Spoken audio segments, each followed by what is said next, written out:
టాలీవుడ్ లో మరో భారీ మల్టీ స్టారర్ కు రంగం సిద్ధమైంది. కాకపోతే కాస్త ఆలస్యమైన బాలకృష్ణ నాగార్జున కాంబినేషన్ లో సినిమా రాబోతుంది. నాగార్జున నటించిన సోగ్గాడే చిన్ని నాయన చిత్రం శుక్రవారం నాడు ప్రేక్షకుల ముందుకు రాబోతోంది. ప్రస్తుతం ఆయన ఆ సినిమా ప్రమోషన్స్ లో బిజీగా ఉన్నారు. అందులో భాగంగానే నాగార్జున త్వరలో బాలయ్యతో చేయబోయే ఫ్యూచర్ ప్రాజెక్టుపై కొన్ని వివరాలు వెల్లడించారు. ఊపిరి సినిమాలో కార్తీతో కలిసి నటించిన నాగ్ ఫ్యూచర్ లో బాలయ్యతో కలిసి ఓ మల్టీ స్టారర్ చేయనున్నట్లు తెలిపారు.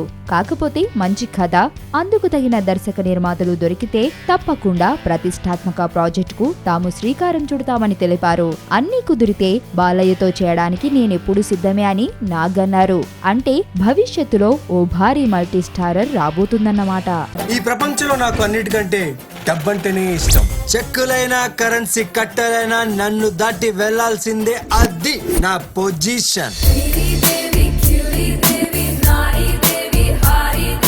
ఫస్ట్ క్లాస్ క్వాలిటీ 100% గ్యారంటీ అంటారు. కట్ చేసి చూస్తే గానీ తెలీదు ఎన్ని పుచ్చులుంటాయో.